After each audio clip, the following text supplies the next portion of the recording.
Do you ever feel like social media has gotten very unsocial and it's just one big pitch fest? Do you get frustrated when people reach out to you and immediately go into a sales pitch? Well, then stick around because you're in for a great treat today as I talk about some simple etiquette that should take place. Yes, should. I'm shooting on you on social media. This is Kathleen Gage with Vegan Visibility.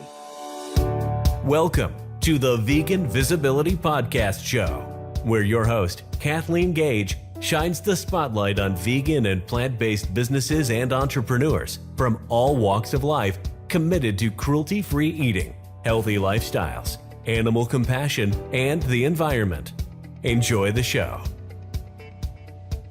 And I want to say hello. This is Kathleen, and today it is Friday. It is January 21st, 2022. Yes, I am putting a timestamp on this live. I've been going live every day just to commit to something. Now, I'm not saying that it's a resolution. I'm saying it's a commitment. And today we're going to talk about those people who they connect with you on social media and immediately they try to sell you something. Had it happened just yesterday where a young woman, I looked at her picture and she looked pretty young unless she's using an old picture, but a young woman, she said, yes, I would like to help you get a book to market and we're going to do a collaborative project. And she's talking about an anthology. And she approached me as if I had never written a book before. Now, I don't want to sound arrogant or I don't want to sound better than thou or anything like that, but I've written nearly 20 books. And if she would have looked at my profile, she would have realized I'm not her ideal client. Now, as a new author, that could have been an approach, but quite seriously, it's one of the worst approaches in that not just for her, but for other people who, this happens a lot on LinkedIn, I notice more than anywhere else, where people will connect with you and they don't give a reason why they're connecting. And then they immediately go into a sales pitch. So I'm kind of making it a policy now that if they don't put some kind of personal message, unless they have the little vegan symbol, if they have the vegan symbol, I'll probably connect with them. But I am making it a policy that if they're just trying to connect and I look at what they do and I can tell they're immediately going to go into a sales pitch, I will delete the request. The thing that a lot of people lose sight of is we are a very content-driven society. We are a very value-driven society. And a person will get a lot further. If you look at the really professional people, and I was thinking of some of the people that I actually have collaborated with who are extremely professional. Katrina Fox is one. Elizabeth Alfano is another one. David and Lisa of Vegan Business Tribe, they're extremely professional. Sabrina Lee, they're all very professional in what they do. Stephanie Redcross West, Madeline Eno. And I don't think any of them go into a connection on LinkedIn and immediately say, hey, do you want to hire me for X? They build a relationship. They build rapport. A big one for podcast hosts is that we get requests by people who obviously have not even read the description of the show. I have this happen quite frequently because I have real specific parameters for the type of people I want on my show. I've branded the show as actually both shows. I've got Vegan Visibility. If you go to any of the popular platforms, Apple Podcasts, Spotify, Amazon Podcasts, Google Podcasts, you're going to find my podcast. One is Vegan Visibility, and that's a podcast for people who want to learn marketing strategies to grow a vegan business, whether it be a food manufacturing company, whether it be a service-based business, whether it be for an author, a speaker. It is all about sharing strategies. And as we move into 2022, we're going even deeper into that. With plant-based eating for health, I've featured men and women who have adopted a plant-based lifestyle void of animal and dairy. So it leans on being a vegan, but plant-based lifestyle, and they've completely turned their life and their health around. And on both of those shows, on the description, it's very clearly spelled out. I think it's the second sentence in both descriptions. Only those who are 100% void of all animal and dairy are invited on the show. I mean, it couldn't be any clearer than that. And almost every day I get somebody who requests to be on my show, or they're representing somebody who wants to be on my show. And they go through this whole dog and pony show of why the person is a great fit because they're so knowledgeable at this, that, and the other. And they don't once mention that the person is void of all animal and dairy. If they would lead with that, they would get a lot further. Now, it's not just that my rules are the rules for everybody. Each podcast show host has their own set of guidelines, their own rules. So I suggest that you check the description of the show, listen to at least a little bit of a few episodes to see what they're even talking about, if it's a fit for you. And most of all, like my good friend Bonnie Frank, she doesn't have guests on her show. And she'll have people who approach her and say, love your show, listen all the time. I would be a perfect guest. And either they think that they're going to be that one magic person that is going to break down the barriers for her to bring a guest on her show. She won't even bring me on the show. And I'm a good friend of hers, and we're professional collaborators. And I've invested in her programs, and she's not going to bring me on the show because she doesn't bring people on her show. And when somebody says, I love your show, listen all the time, I'd be a perfect guest for your show, again, they think they're going to be that one special person, or they really haven't listened. We can see through those things very quickly. I had somebody who approached me recently that they were representing somebody who had the latest and greatest vegan bone marrow or vegan collagen formula. And I was reading a little deeper, and I thought, well, this mentions bone marrow or bone broth, and bone broth is not vegan. So I actually, out of curiosity, I went into the press packet and I found a line that said, we only used organically sourced, humanely treated chickens and cows. And I'm like, oh no. That's not a fit for my show. And I don't want to come across as a hardline vegan, but I'm hardline vegan because I'm very clear on the branding of my show. So my recommendation to those of you who are trying to grow your market reach, and again, I think of people like Katrina, Elizabeth, Stephanie, gosh, the list goes on and on, of David and Lisa, Sabrina, who they don't go and pitch people in their private messages. They create massive value. All of them are content creators. What that simply means is that on a regular basis, and that's the key right there, on a regular basis, you want to put content out to market. Now, as a reminder, this is Kathleen Gage with Vegan Visibility. And if you're watching this on any of the socials, I hope that you'll follow me. I hope I will invite you to do that. If this is on TikTok, please go ahead and hit the like and follow me on TikTok. I'm trying to build my subscription list there so that I can do lives on TikTok. I'm going on to Instagram, and I'm testing things out to see what works best, but I'm creating massive value. Every single day, Monday through Friday, I'm going live and I'm bringing high value content based on 28 years in business of how to actually grow your business, how to grow your revenue stream, how to fine tune your market reach. I was on a Clubhouse earlier today, and they were talking about the speaking industry and people who want to get into speaking. And I remember early on as a speaker, I would speak on any topic that a client would pay me for. And I didn't get paid very much because clients could see that I was a generalist rather than really niched down. And over the last 28 years, I've had different periods where I would speak on different topics. And my sweet spot is teaching people how to market books organically, and usually indie authors. So they've published their own books or they've gone to a hybrid publisher. Rarely do I work with traditionally published authors. I also teach people how to get on podcast shows and really get some great visibility on podcasts, and how to use the podcast platform as a way to create value and not pitch something, but to really position their expertise. That's another thing that I work with clients on. I teach clients how to do summits. So if a company wants to have a virtual summit, that's something that I would do for a company. They would contract me. I would work with their marketing team and we would put a summit together. So my whole thing is working within the vegan and the plant-based industries to help them gain visibility. And it's interesting because with companies that I work with, some of their client base may not necessarily be vegans. And with a lot of the food manufacturers, they might have vegan and plant-based products, but most of their consumers are not, they're not identified as vegans. And so it's really understanding who your market is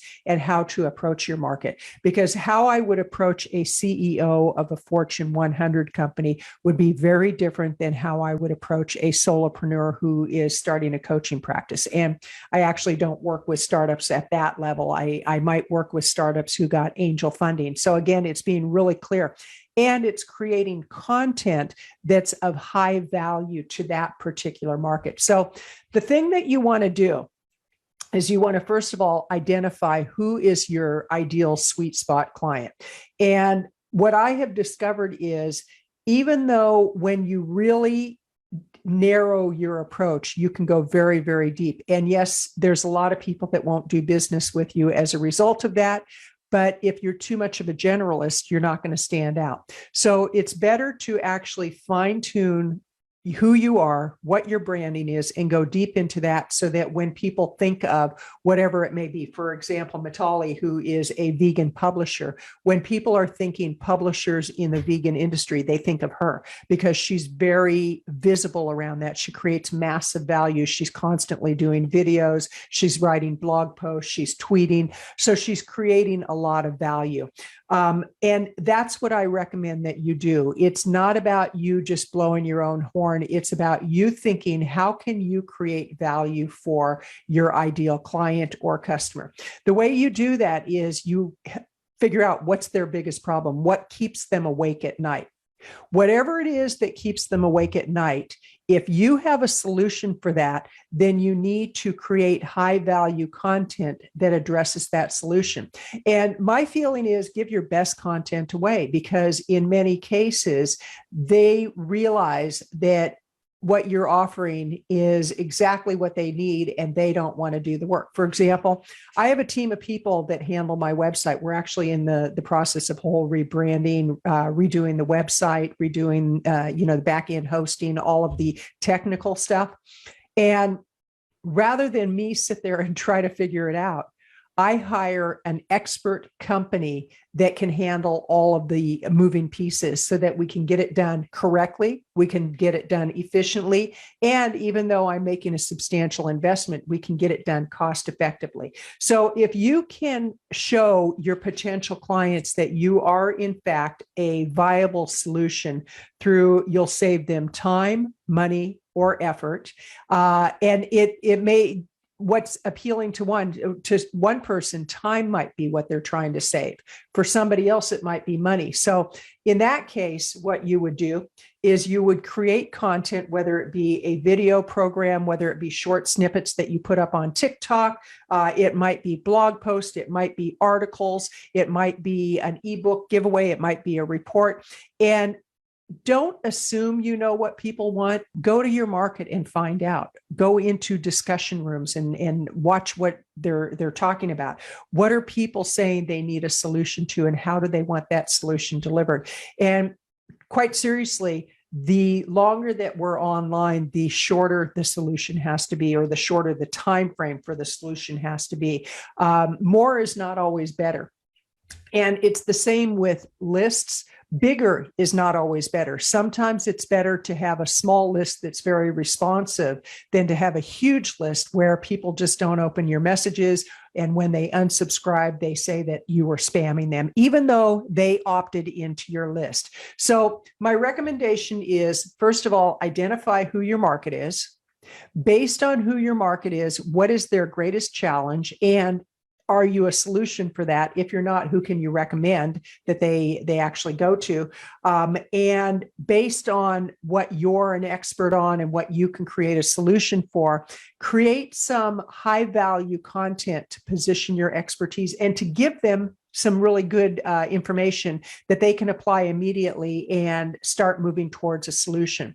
Because as they identify you as the go-to expert, when it comes time for them to make the decision of who to contract, who to hire, who to bring on board in their company, a lot of sole entrepreneurs now are closing their own businesses and they're joining companies at a very high level because they bring that experience of being a very driven entrepreneur into the company, but they don't have the same responsibilities and they can just shine in their brilliance. So that's something to consider also, that, you know, you might be looking for an opportunity to join a company, but you have to create value. And it's not by connecting with them on LinkedIn and immediately pitching them. Another one that I get is, do you want to make an extra $1,000 a month? And that's like the first message. Do you want to make an extra $1,000 a month? That's in a private message. That's not on a landing page. And I just delete those messages because it's like, that's kind of a slimy pitch from just connecting with somebody and then going into a pitch. And then another one is, somebody connects with you and they immediately say, can I do your digital marketing? It's like, well, for one, you don't know if I have a team to do that, or they start ripping apart what you're doing without really even knowing what your goals are. That one always amazes me. So this is Kathleen Gage, and I encourage you, think about who your clients are, think about who you want your clients to be, think about what your expertise is, what's the problem that your potential clients and your current clients have, and how can you provide a solution through content creation and content marketing that would lead them to put you front of the line when they're making a decision of who to write that check to, who to press that PayPal button for, who to send a direct deposit to, whatever it may be. I encourage you, really plan out what you want to do and then reverse engineer that. Right now, I'm in the process of planning out my 2022. I'm going to be starting some rooms next week in Clubhouse. And what's really exciting, yes, it is for the vegan and plant-based market. I will put that out there right now. And it's going to be kind of an offshoot of my podcast shows. And I'm going to bring on experts who have different areas of expertise in marketing, in PR, in communications, in speaking, in list building. I'm going to bring those people into rooms and we're going to have conversations and open it up to discussions. I'm going to bring on Mitali, who's a publisher. We're going to talk about getting books to market for vegan authors, and you can ask any question you want to. We'll bring people up to the stage. I will be posting that schedule very shortly. Then I will be having rooms where it's just me going solo. I open the room up and you can pick my brain, ask me any question that you want to. And of course, I'll have opportunities for you to get on my mailing list so that we can keep you updated on things that are coming in the future. Now, something that's interesting about mailing lists, it used to be that you had to give people an ethical bribe. You had to say, okay, I'm going to give you these pair of glasses or the formula to make this pair of glasses in trade for your name and your email address. Well, nowadays, sometimes it's just, if you want to get updates on what we're doing, give us your name and your email address. And people will do that because they like your information so much. So I encourage you, whatever it is you're planning to do, really get out there, play a bigger game this year because you can't be in the shadows. And especially with all that's gone on in the last couple of years, many business owners have had their businesses turned upside down. They've had to reinvent themselves. They've had to pivot. They've had to look at a new direction. And that can be devastating on the one hand, and it can be very exciting on the other hand.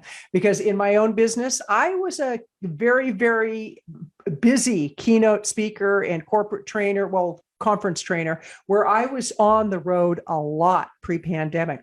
As soon as the pandemic hit, boom, that side of my business, it stopped. It came to a screeching halt. Now, it's interesting because I've had people say, well, are you going to build that back up? I don't necessarily want to at this point in time. It doesn't mean if the right opportunity to speak at a vegan conference came up or do some training with vegan companies and I would travel there, but I keep my travel to a minimum right now. I'm very particular about that for a couple of reasons. And COVID is not the reason. The reason is the inconsistency with plane schedules, the flights that are being canceled, and the craziness that's going on in airports. And I really think, and I'm going to talk about this on another episode, I really think a lot of the craziness has to do with that people are putting dead energy into their bodies. They're putting anger and fear and frustration and death into their body by consuming animal-based products. I truly, truly believe that. I will be talking about that on another episode. We're going to talk about it on Clubhouse.